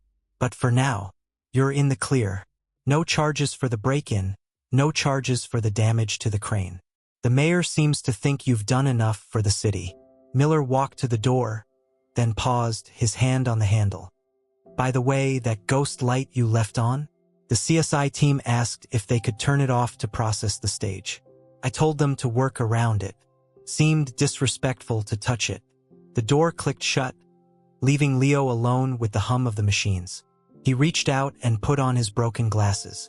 The room sharpened, the edges becoming distinct. He looked at the TV mounted on the wall. It was off, a black rectangle reflecting his bandaged reflection. He didn't turn it on. He didn't want to see the video. He didn't want to see the pundits analyzing Clara's death or his own desperation. He just wanted to sleep, but he knew that when he closed his eyes, he wouldn't see darkness.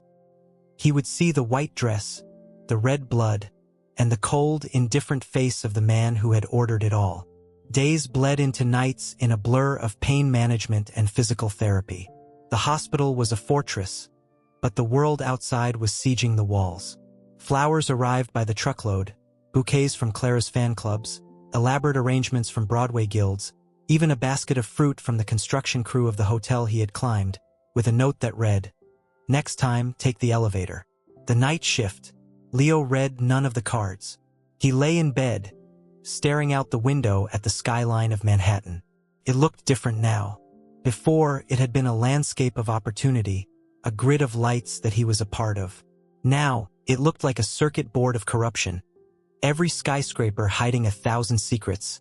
Every shadow concealing a Frank or a Marcus. His first visitor, other than the police, was a woman he didn't recognize. She walked in on the 4th day, dressed in a sharp black suit, carrying a leather briefcase. She looked like she cost $500 an hour. "Mr. Coletti," she said, standing at the foot of his bed. "My name is Evelyn Moore. I represent the estate of Clara Vance." Leo stiffened, the heart monitor picking up his spiked pulse. I didn't save her. I tried. But, "Mr. Coletti, please." She raised a hand, her demeanor softening instantly. She walked around the bed and sat in the chair Miller had vacated days ago. "I'm not here to accuse you. I'm here to thank you. Clara's parents. They are devastated, as you can imagine.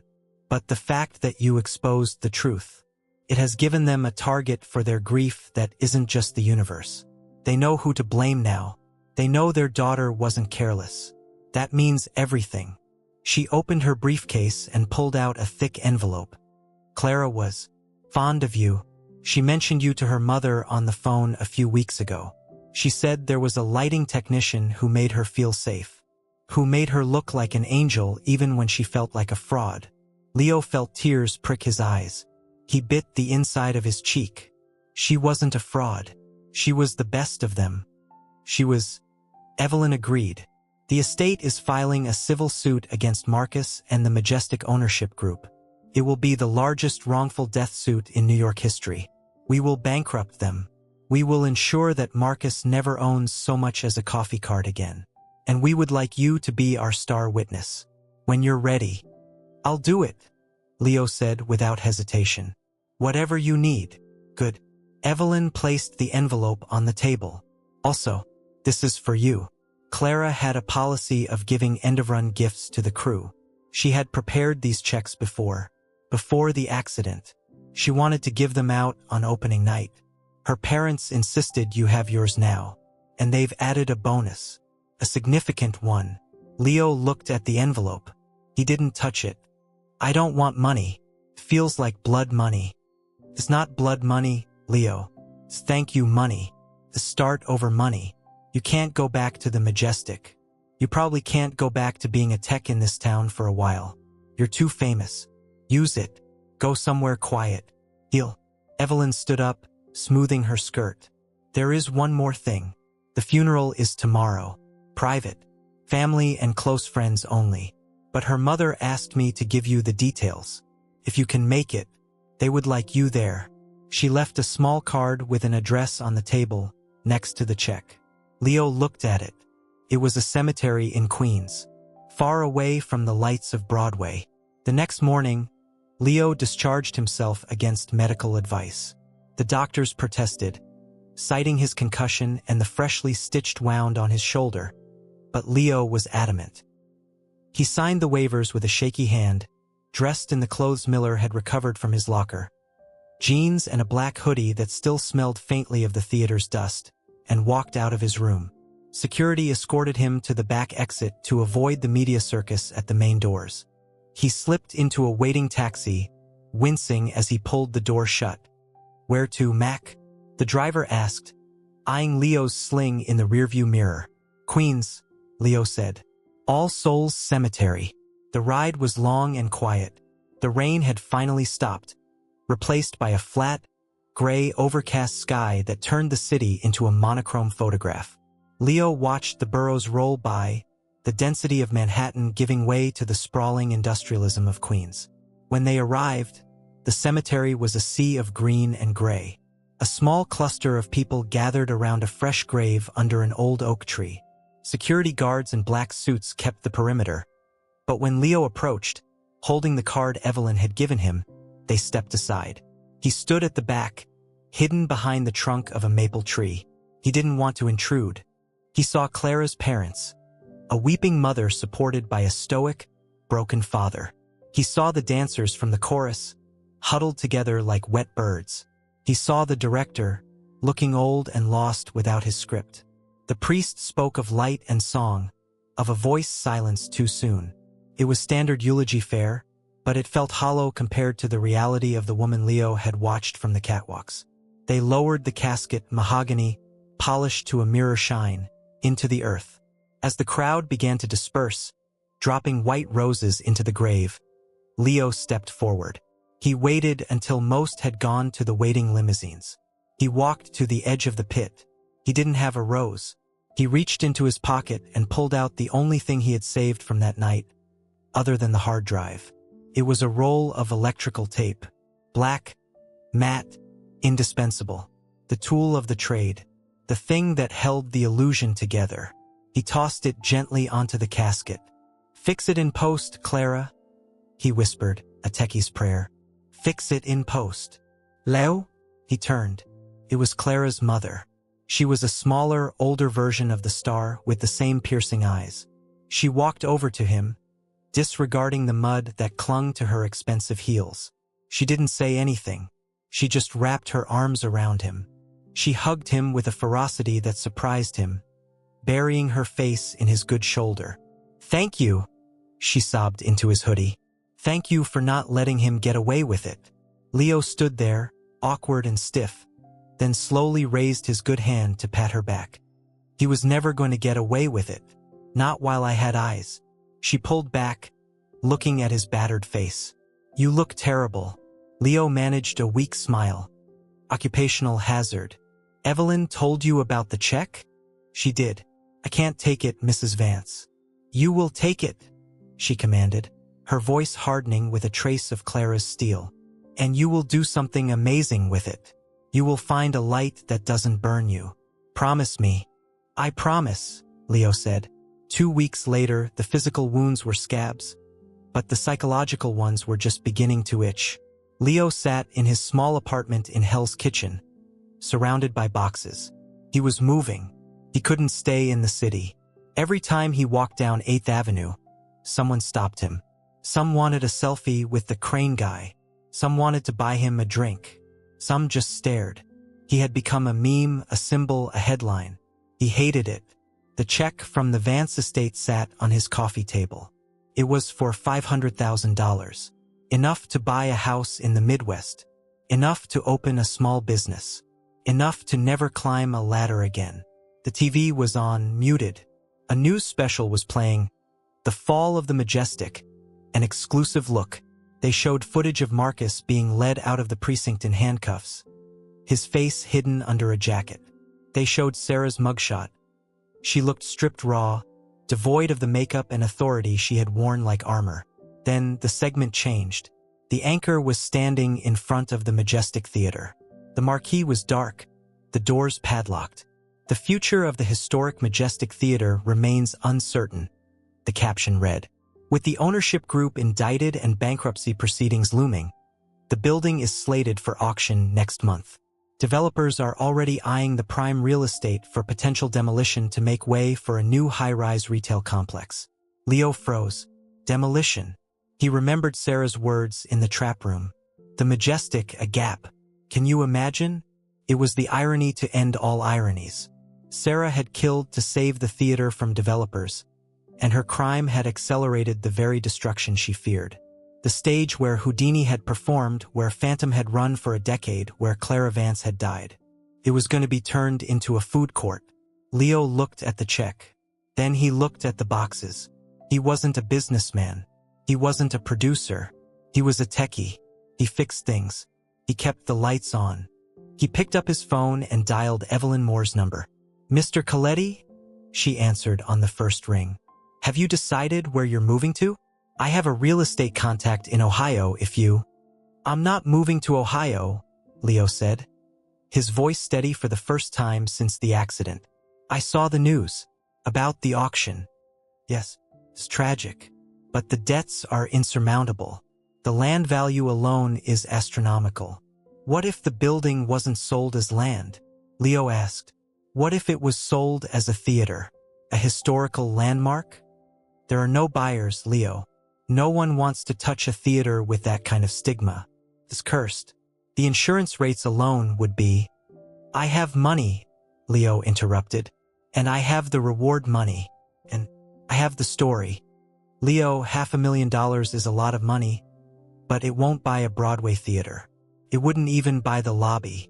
I know. Leo stood up, walking to the window. He looked toward Times Square. But I'm the guy who jumped off a crane to save Clara's memory. The public loves me, right? That's what Miller said. I have political capital. I have the spotlight. He paused, his mind racing, connecting circuits, patching cables in his head. I want to start a foundation, Leo said. The Clara Vance Memorial Trust.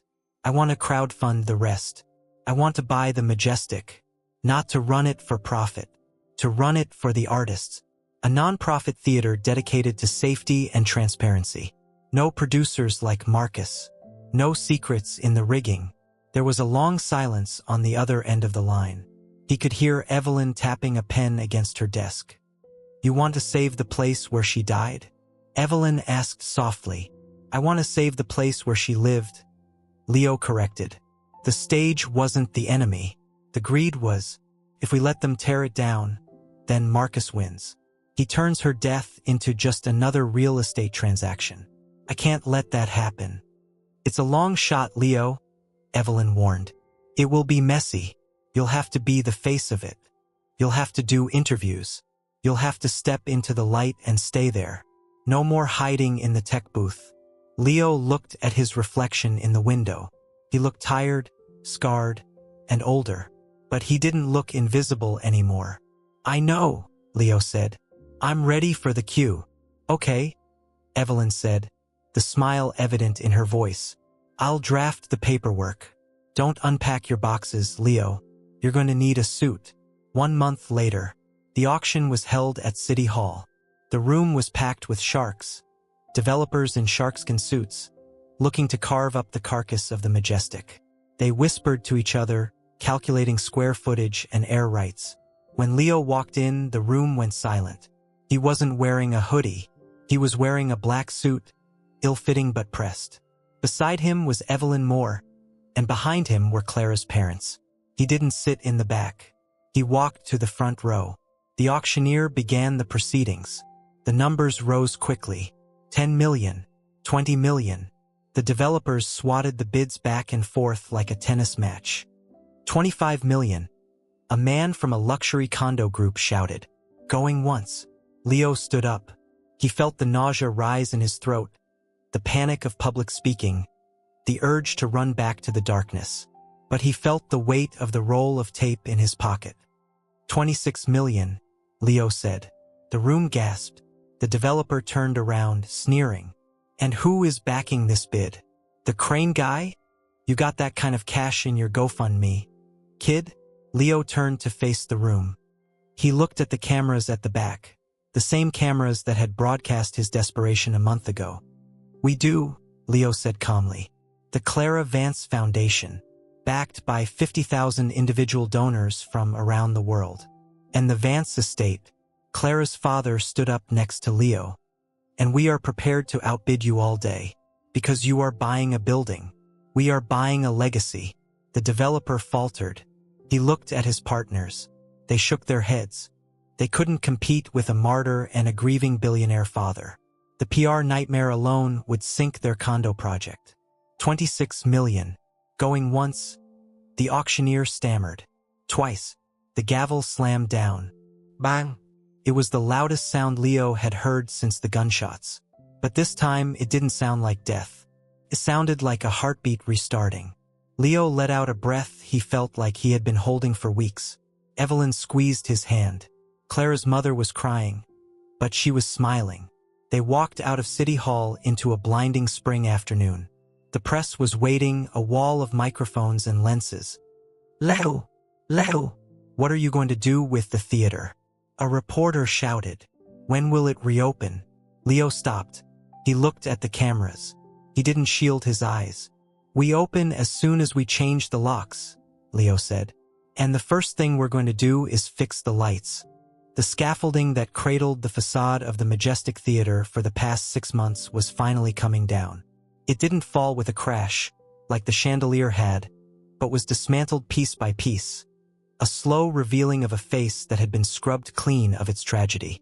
The grime of the city, the soot of the scandal, and the bloodstains of the past had been sandblasted away, leaving the ornate stonework gleaming under the September sun.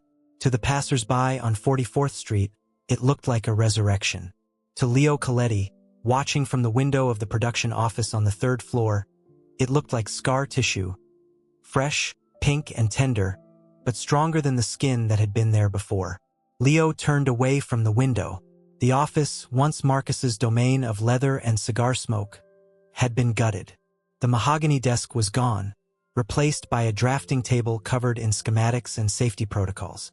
The walls, formerly adorned with framed posters of Marcus's hits, were now covered in whiteboard paint, scribbled with schedules for the Clara Vance Fellowship, a program Leo had launched to train young technicians in stage safety and automation.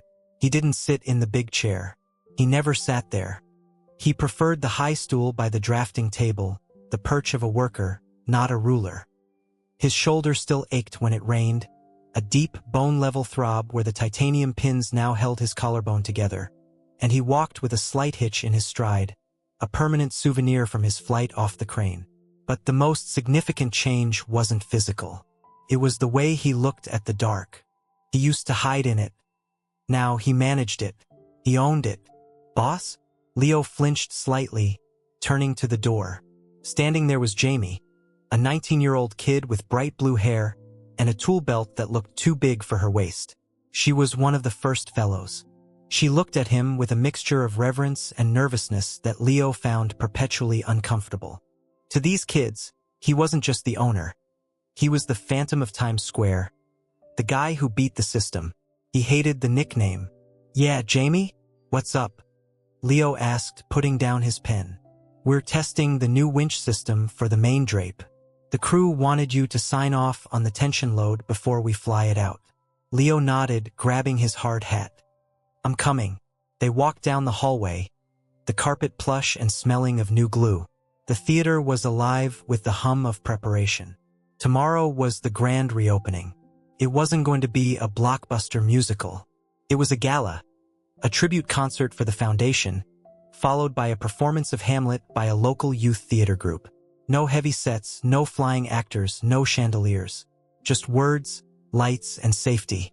As they stepped onto the catwalk, the same catwalk where Leo had witnessed the murder, he paused. The metal grating had been replaced. The railings were higher, reinforced. Every inch of cable in the building had been ripped out and relayed. He reached out and touched the cold steel of the rail. The memory was there, a ghost image superimposed over the reality. Frank's heavy boots, the glint of the bolt cutters, the snap. But the fear was gone. It had been replaced by a fierce, protective vigilance. We're reading green across the board, Jamie said, pointing to the digital monitor on the new automated fly rail.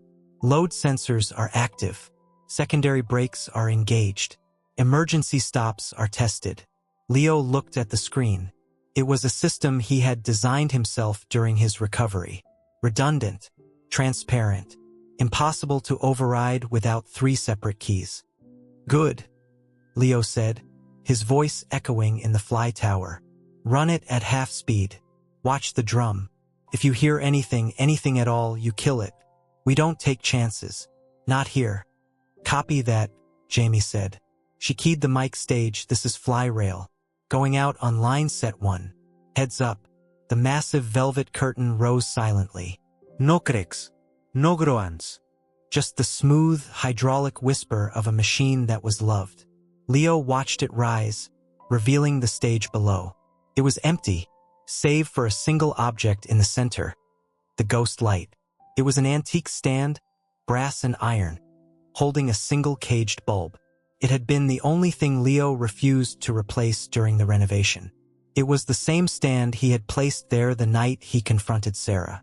The same stand he had passed out under. It had been burning for 6 months, 24 hours a day, a vigil that the construction crews had learned to respect, working around it as if it were a holy relic. "Hey, Leo," Jamie asked, her voice quiet. Are we going to strike the ghost light for the show?" It was the question everyone had been avoiding. The ghost light was safety, yes, it prevented people from falling into the pit in the dark. But this specific light had become a shrine. To remove it felt like an eviction. Leo looked down at the lonely bulb glowing in the vast darkness of the stage. "Leave it for tonight. I'll take care of it later." The night before the opening, the theater was finally quiet. The contractors had gone home. The fellows had clocked out. The silence returned to the majestic, but it wasn't the heavy, suffocating silence of the past. It was an expectant silence, like a lung full of air waiting to exhale. Leo stood in the back of the auditorium, under the overhang of the mezzanine. He was alone. He liked being alone here now. It gave him a chance to listen to the building. The doors to the lobby opened with a soft whoosh, and the sound of heels clicking on the marble floor broke the quiet. Leo didn't turn around. He knew the cadence of those steps. "You're hiding again," Evelyn Moore said. Leo smiled, turning to see the lawyer. She wasn't wearing her usual power suit. She was wearing a simple black dress, and she looked softer, less like a shark and more like a friend. "Just checking the sight lines," Leo lied. "The sight lines are perfect, Leo. You spent $3 million ensuring they were perfect." She walked down the aisle and stood next to him, looking at the stage. "Are you ready for tomorrow? The mayor is coming. The governor. Half of Hollywood." "I'm ready for them to leave," Leo admitted. "I'm ready for the kids to perform. That's the real show." Evelyn chuckled. "You're a terrible producer, you know that? You hate the spotlight." "I'm not a producer," Leo corrected gently. "I'm a custodian." "Well, the custodian has visitors." Evelyn stepped aside. Walking down the aisle were Clara's parents, Mr. and Mrs. Vance. They looked older than they had at the funeral, their grief having settled into the deep lines of their faces, but they walked with a steady grace. Mrs. Vance was holding a large, flat package wrapped in brown paper. Leo straightened up, instinctively smoothing his shirt. "Mr. Vance, Mrs. Vance, you shouldn't be here this late. You need rest for tomorrow." "We couldn't sleep," Mr. Vance said, his voice gravelly. He looked up at the ceiling, at the intricate plasterwork that had been painstakingly restored. "It looks beautiful, Leo." She would have loved the gold leaf. She would have made fun of it, Mrs. Vance corrected with a sad smile. She would have said it was too ostentatious and asked why we didn't spend the money on better coffee for the green room. Leo laughed, a genuine sound that surprised him. "You're right. She hated the coffee here. We got an espresso machine.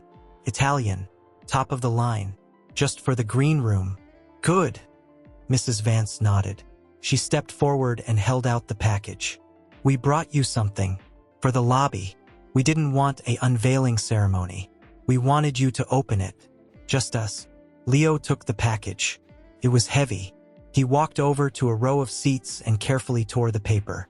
It was a painting, an oil portrait, but it wasn't the glamorous, airbrushed headshot that had adorned the playbills. It was Clara in rehearsal clothes, sweatpants and a torn t-shirt, sitting on the edge of the stage, her legs dangling into the pit. She was laughing, her head thrown back, a bottle of water in her hand. And in the background, blurry but unmistakable, was a figure on a ladder, adjusting a light. A figure in a black hoodie. Leo stared at it, his throat tightening. "I remember this. It was the first week. She told a joke about a penguin. She told us about this moment," Mrs. Vance whispered. "She said it was the first time she felt at home here, because you laughed. Everyone else was too scared of her to laugh." Leo traced the frame with his thumb. "Where do you want it?" "Not in the lobby," Mr. Vance said. "The lobby is for the public. Put it in the green room, Where the actors go, where the coffee is, let her watch over them. Leo nodded, unable to speak. I will. Tonight. They stood there for a moment in comfortable silence, the four of them bound together by the building and the absence that filled it. We're going to go, Mr. Vance said finally, putting a hand on Leo's shoulder. We'll see you tomorrow, Leo. Get some sleep. You have a speech to give. I'm cutting the speech, Leo said quickly. I'm just going to open the doors. Even better. Mrs. Vance kissed his cheek. Good night, guardian. They walked away, leaving Leo alone with the portrait. He carried it backstage, navigating the corridors that were now bright and clean. He hung it in the green room, centering it perfectly on the wall opposite the espresso machine. He looked at painted Clara one last time. Break a leg, he whispered. He returned to the stage. It was midnight now, the witching hour. The ghost light was burning, cast long spiderweb shadows across the floorboards. This was the moment, the transition. Traditionally, the ghost light is turned off only when the theater is occupied, when the energy of the living fills the space. Tomorrow, thousands of people would flood in. Tomorrow, the lights would blaze. But tonight, it was just Leo. He walked to the center of the stage.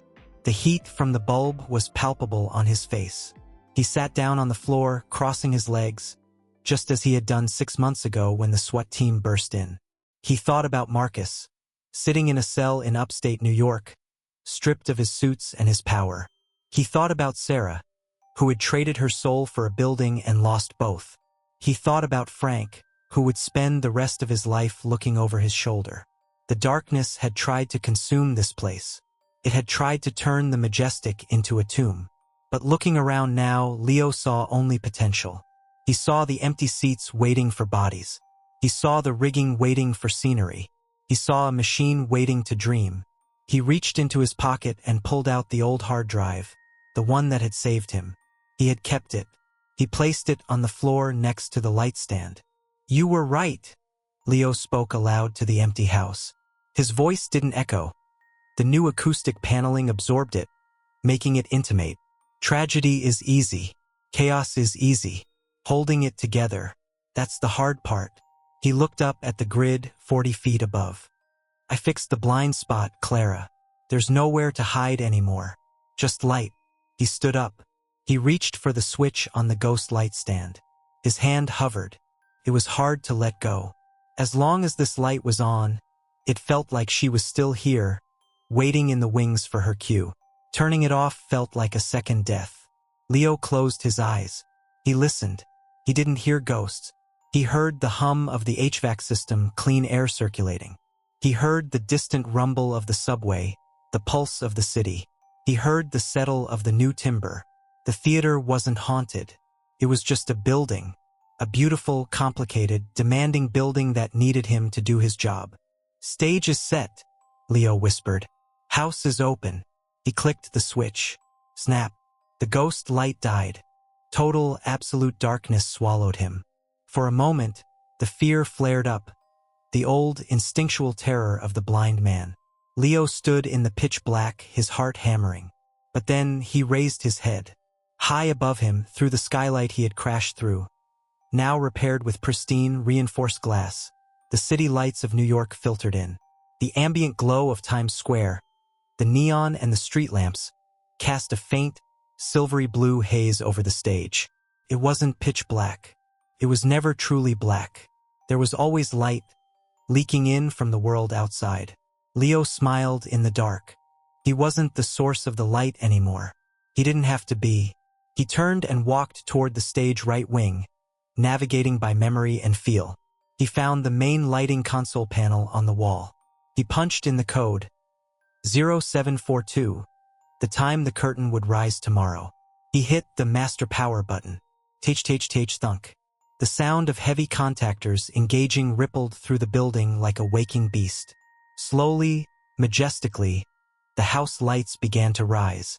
The crystal sconces on the walls glowed warm amber. The chandelier, a new one, modern and sleek, made of lightweight acrylic that would never fall, began to sparkle. The stage work lights washed the floor in a bright, practical white. The theater was awake. Leo walked out to center stage, basking in the brilliance. He looked out at the empty rows of red velvet seats. He spread his arms wide, encompassing the balcony, the boxes, the pit.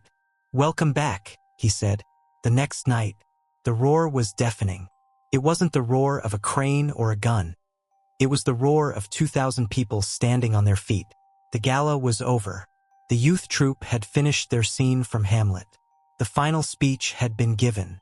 Leo stood in the wings, wearing his tuxedo, which felt like a costume. He was holding a headset, listening to the chatter of the new crew. "Clear stage right," Jamie's voice crackled. "House lights to half. Preset for exit music." "Copy," the board op replied. Leo didn't have to do anything. The system worked. The people he had trained were running the show. He was obsolete in the best possible way. He felt a hand on his arm. It was Mrs. Vance. She had come backstage, bypassing the VIP reception. "You did it," she shouted over the applause. "Listen to them. They love it. They love the show," Leo shouted back. No, Leo. "Look," she pointed to the stage. The actors were taking their bows. But then the lead actor, a skinny kid from the Bronx playing Hamlet, stepped forward and gestured to the wings.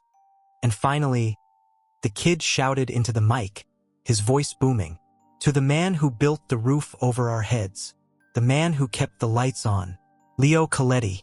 The crowd didn't just clap. They stomped. They whistled. A chant started in the balcony and rolled down to the orchestra. Leo, Leo, Leo.